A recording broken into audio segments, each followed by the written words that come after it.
To start with, we understand that forced annexation is basically legalized stealing. And there's municipalities who can't pass their budget, and so they decide, well, we can't tax anymore, we're just gonna go take somebody's property, we're gonna offer them the moon, tell them we're gonna do trash, we're gonna do sewer, we're gonna do this, we're gonna do this, and then we'll just tax them some tremendous amount that they would have never had to pay in the first place if they'd have done it all themselves. So we've done great strides. I'll tell you this, in Tennessee, 3 years ago, we had the worst laws in America. We were worse than California, the land of fruits and nuts, when it came to forced annexation. My gosh, that's terrible.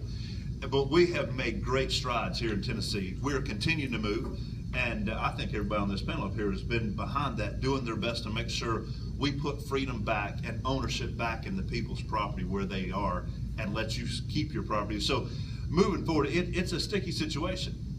Some of our colleagues are scared to death of elected officials at home.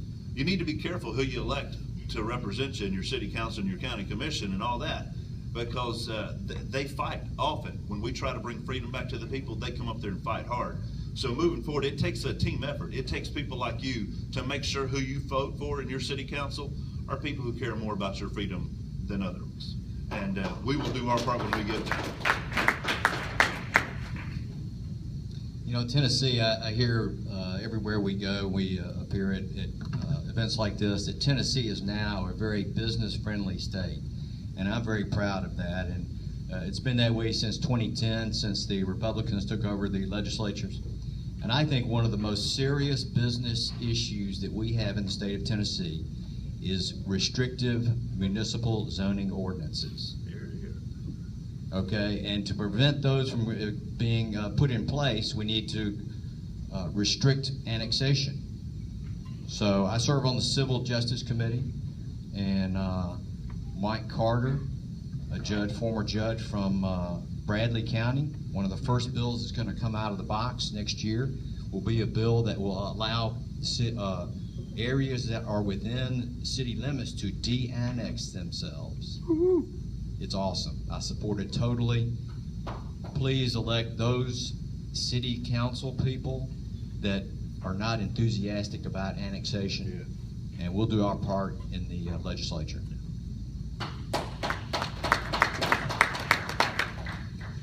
You know, I never would have dreamed that we could pass, and we need to give credit to Mike Carter. He did the best job. I don't know anybody. I could not have done it. But the 10 fastest growing cities in America annexed by referendum. Now, a lot of these cities think, well, if you let people vote, they're never going to vote to be annexed. Well, if that's true, how are the 10 fastest growing cities in America growing by having referendums on their annexation? I'll tell you how they do that. They do what they say they're going to do. If they tell a community, we're going to give you sewer, gas, and electric, and fire protection, and police protection, and they actually do that, then the next little community they want to annex will go along. But you can't lie to people, tell them you're going to give them all this stuff, and never do it. But that's what I want you to remember. The 10 fastest growing cities in America annexed by referendum. That's what we do in Tennessee now. And so what it takes is credibility from your municipality.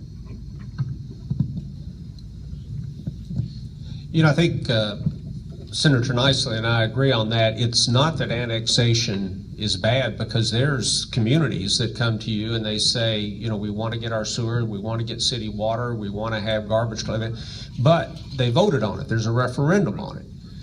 And we have a bill, and it's going to come up. I was on state and local government. We had a whole session this year on that committee dealing with annexation and de-annexation.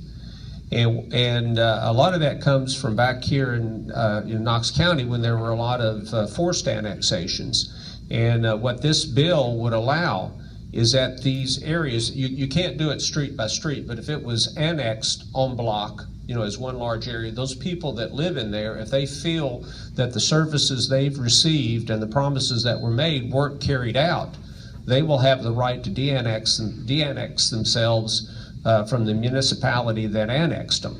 Now, we are going to have, there is a stipulation in there that if the city did come in and they bonded to put water or sewers or electrical services in there, is that if the community de-annexes, they can't keep the stuff and not pay for it, and they will have to pay back that part of it, but there will be a provision where they can de-annex themselves from the municipality.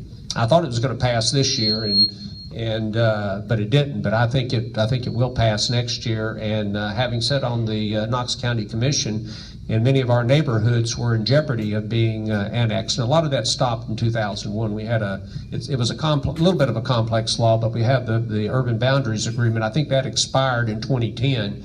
And we've not had any of that, but this is something that's going to come up at the state legislature, and I think we will see a de-annexation law pass. I think anytime you can let the people vote and decide for themselves, you're better off.